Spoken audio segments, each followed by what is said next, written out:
muddo dheer kadib waxa Soomaaliland shacabku ka soo taagan yihiin weeraha madaxdu adeegsato kolka bulshadu dulmiga iyo dhibaatada ka damqadaan kana hadlaan kelmadahaasi oo ay ka mid tahay nabadda hal la ilaasho. haatan bulshadu waxay isweydiinayaan nabad iyo xurriyad maxaa kala reebay? meel aan xurriyadu qowl ka jirin miyay nabadi taala? cabashada dadweynaha iyo nabadda maxaa iska khuseeya? maxaase cid kastoo aragtideeda cabirta loo beegsanayaa looguna sheegaa qaran dumis? waxaa jira baraarug bulsho oo la doonayo in ummadaha kale laga qariyo. hoboladu waa ay dhawaaqayaan, hal abuuro xorriyadooda laga qaatay xabsiga ayay ka dhex yeedhayaan. abwaaniin nidaamka jira hore ugu ololeeyay ayaa suugaanay tirinayaan, iyaguna dib uga astaaqfuroleysanaya. garyaqaano dadka xidhan u dooday oo kuwii ay u doodayeen xabsiga loogu geeyey. markii u horeysay shakhsiyaad ka mid ah ururkii SNM waxay dib isu weydiinayaan maxaa kula dirirteen siyaad, maxaa dad u dumay. waxay qirayaan nidaamka haatan talada haya iyo sida Soomaaliland xilligan ku socoto inaanay xataa xilligii kacaanka ummadda soo marin. 9 sannadood ee saraakiishii jabhaddii SNM talada Soomaaliland u kala dambeeyeen wa'siilaan iyo biixiye hogaamintoodu waxay keentay in haatan calaamad su'aal la saaro wax badan oo hore bulshada badankoodu aanay u dhaadanayn. xukuumadda oo sanadka ay talada dalka haysay waqtigeeda ku qaadatay iska eegista Soomaaliya iyo qayla dhaamin hal dhinac ku kooban. haatan halkaasba waa la iskala soo degay oo mas'uuliyiinta xukuumadda oo iska daba hadlaya waxay bixinayaan sawir u muuqda inay jirto cabsi laga qabo cilaaqaad dar alle uga dhex abuurma Soomaaliya iyo shacabka Soomaaliland. madaxda xukuumaddu mar way digayaan oo waxay cabsida ka qabaan bay ka digayaan oo mar way hanjabayaan. dadweynuhuna waa kuwa ay damaqday kala qaybi, biyo la'aan, shaqo la'aan, cadaalad darro iyo caburin aan weli magacba loo bixin. caburintaasi oo gaadhay xataa in shaqaalaha dawladda lagu qabsado. fariimaha mucaaradka haddii ay si positive ugaga falceliyaan like, share iyo comment, taasi oo iminka loo haysto 6 saxafi oo ka tirsan warbaahinta dawladda, halka hore iyana shaqada lagaga caydiyay 2 wariyo oo isla telefishinka afka xukuumadda ku hadla ka tirsanaa, kuwaasoo iyana eeday post iyo share.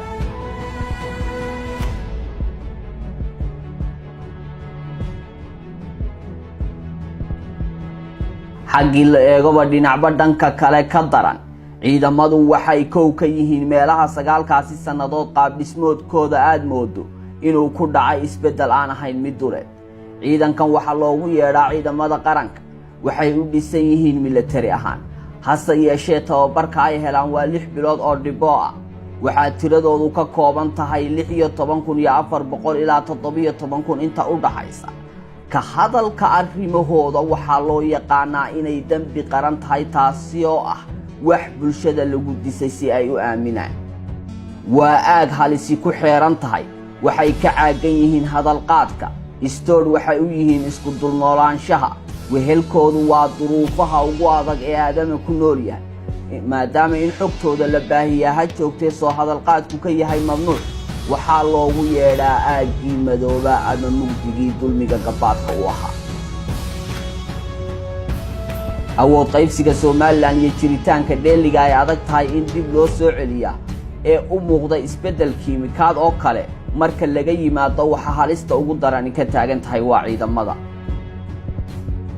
waa run oo waa ciidan qaran, hase ahaatee dhismahooda, tiradooda, xukunkooda iyo amarkooduba waa mid aan hore cidi uga warhaynin. miisaaniyadda sanad kasta ku baxda waa lacag ka badan 50 milyan oo dollarka Mareykanka, waxayna mushahar ahaan u qaataan askarigiiba lacag dhan 840,000 oo shilinka Soomaaliland, taasoo u dhiganta $82 oo keliya. intaynaan eegin duruufaha iyo dhibaatooyinka ciidankani la nool yahay oo aan bulshadu wax badan ka ogeyn, aan ku horeeyo dheeliga qaran ee maamul ilaa heer askari aan loo miidaandayn. tirada ciidanka qaranku celcelis ahaan waa 17,000 oo askari. gobolka Sool waxa uu ku leeyahay gebi ahaanba 500 oo askari. deegaanada Sanaag, Bari, Badhan, Dhahar, Hadaafimo iyo Laasqorayo ilaa Ceelaayo waxay ku leeyihiin askar cadadkeedu dhan yihiin 486 askari oo 200 oo ka mid ah aanay shaqayn. awdal sida xogaha saraakiisha ciidanka dhexdiisa aan ku helayna ay sheegayaan askarta ka soo jeeda tiradoodu waxay u dhaxaysaa 2000 ilaa 2200 oo askari kolka laga saaro intaas 13,000 ee kale waa deegaanada loogu yeedho xilligan dhexda oo Hargeysa askarta ka soo jeeda ay kor u dhaaftay 7,000 oo askari ciidanka qaranku waxay leeyihiin 18 hoggaan 16 ka mid ah iyo taliyaha ciidanka xukuumadda waxay ka soo jeedaan dhanka madaxweynaha kuwaasi oo kala ah hoggaanka gaadiidka hoggaanka taangiyada hoggaanka saadka hoggaanka hubka iyo rasaasta hoggaanka madaafiicda hoggaanka lacagta hoggaanka caafimaadka hoggaanka tababarka hoggaanka wacyigelinta hoggaanka taakulaynta iyo shidaalka hoggaanka aaga bari hoggaanka tababarada dibadda hoggaanka howlgelinta aaga dhexe qaybtiisa saddexaad hoggaanka sancada hoggaanka xidhiidhka iyo isgaadhsiinta hoggaanka qalabaynta gaadiidka ciidamada jananka ciidanka oo ah taliyaha intan oo hoggaan iyo 17,000 ee askariba xukuma ma jiro waxanti dhowr ciidana oo baadhis ku samayn kara lacagta gasha ciidanka iyo halka ay ku baxdo taliya taani isaga ayaa u ah taliya isu ah xisaabiye iyo hanti dhowre haddii la soo hadal qaado waxa ay ku doodaan sir ciidan baa dibadda u baxaysa wadamada caadiga ah taliyaha ciidanku waxa uu leeyahay oo shaqadiisu tahay hawlaha qorsheynta ciidamada iyo arrimaha la xidhiidha howlgelintooda dagaal balse arrimaha xisaabaadka iyo maaliyadda ee ciidamada meel kastoo ay ka jiraan gaar baa loo xisaabiyaa dhammaan wadamada hore u maray waxaa xisaabta ciidanka ka shaqeeya dad shacaba hanti dhowr dowladeed ayaa galoo xisaabiya halkan waxaa taliye ka ah taani khasnaji iyo xisaabiye taliyaha ayaa isu ah dhaqaalaha ciidamaduna waa midka taliyaha iyo 16 kaasi hoggaan ee halka deegaanka soo wada jeeda ay gacanta ku hayaan ciidanka waxaa ka dhex jira musuqmaasuq baahsan iyadoo aanay jirin kala madax bannaanaan dhanka awoodaha ah taasi oo gayaysiisay in askariga caadiga ahi noqdo dulmane lagu dulnool yahay halka madaxda sare ee milatariguna ay yihiin kuwa sanad kasta soo saara milyaneero sifa khaldan sadbursi iyo eex ku qaata malaayiin lacagtaasi ka mid ah oo ay u horeeyaan dhaqaalaha direyska kabaha raashinka sanadkii tagana wuxuu ahaa kii ugu darnaa oo waxa mashaariicdaasi mid ka mid ah qaatay wiilka uu dhalay madaxweyne biixi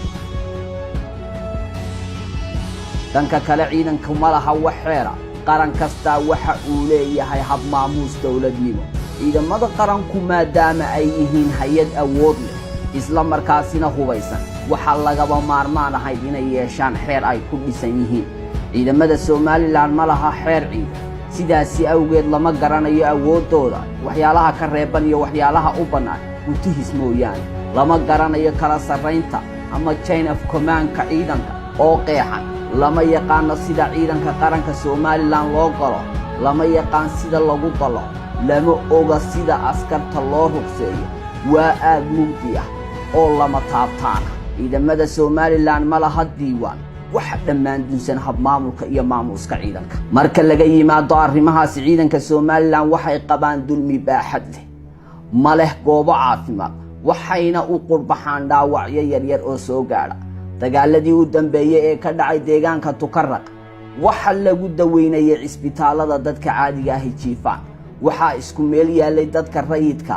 iyo ciidamada ku soo dhaawacmay dagaaladaas shacabka caadiga iyo eheladooda ayaa u adeegayay oo biyaha iyo wixii ay helaan ugu keenayay isbitaalada markii ay waayeen cid ka daba timaada qaarkood halkaasi ayay daryeel la'aan ugu qurbaxaan waa la qariyaa kolka dagaal dhaco ciidamada ku dhinta oo kolkoodii horeba nolol adag ku noolaa kuwooda dagaal ku dhinta iyo kuwooda ku dhaawacma sidan ayaa sagxadda baabuurada waaraadka loogu wada raseeyaa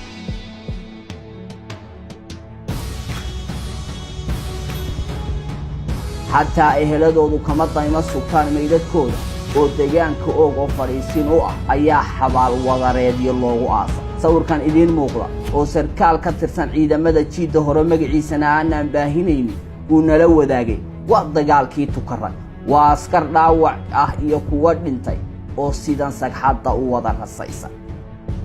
ciidamada Soomaaliland waa warshad lagu naas nuujiyo cid gooniya iyo deegaana gaar ah halka laga ilaaliyo deegaanada kale deegaano gooniya ayuunbaa tirada ugu badan laga qora halka kuwa kalena laga ilaaliyo inay ku bataan deegaano gaar ah ayuunbaa dalaca oo darajooyinka hela deegaano gaar ah ayuunbaa dareewalada gawaarida ciidanka lagu aamin halka deegaanada kalena laga ilaaliyo deegaano gaar ah ayuunbaa ridayaalka gaadiidka ciidanka deegaano gaar ah ayaa tababarada dibadda loo qaado sababtuna waa hoggaanka ciidanka ee taliyihii iyo 16kii hoggaan ee ka mid ahaa 18 hoggaan ee ciidanka oo hal dhinac ka soo wada jeeda madaxweynaha talada hayaana uu yahay kan intanba og misana wax shida ah aanay ula muuqan waxaa xusid mudan in ciidanku yahay awood siyaasadeed oo loo adeegsado mararka qaar arrimo la xidhiidha caburinta bulshada gaar ahaan jiido iyo deegaano gooniya waana sababta xukuumaddan iyo tii ka horreysayba xalka gobolka Sool ay ugu arkaan inay dul fadhiyaan toban guuto oo ciidankaasi ah taasoo shacabka reer Sool ay hal dhinac u arkaan waa sababta la sheegay in bulshada reer Sool madaxda Soomaaliland xasilooni ugu sacabato dulmiga ugu baahan waa kan ciidamada askarigu ama ha dhinto ama ha noolaade xaq iyo xuquuq waxa uu ah $100 oo laga jaray $18 oo bilaasmad ah maxsuulka soo hadhana uu yahay $82 inkastoo hortood aan rajabeel jirin inkastoo gobolka sanadihii u dambeeyay ay ku soo waajahan yihiin isbedelo dhinacyada dhaqaalaha iyo siyaasadda hayeeshee Soomaaliland siyaasadda gudo iyo dabadba waxay ku eeg tahay qaacidooyin jabhadeed oo ku kooban waxa loogu yeero siyaasadda mikrofoonka saraakiisha haradigii jabhadii SNM ee talada haya hal canjalad oo qaraami ah ayaa u duuban taasi oo ku eeg beri hore waxaa dhacay berigii kuwii halkaas waxaa ku go'ay sidii laynoo galay balse canjaladaasi kuma jiraan ka arriminta waxa maanta taagan iyo tan soo socota oo mustaqbalka iyo jihaynta shacabka waxay ka yihiin agnaay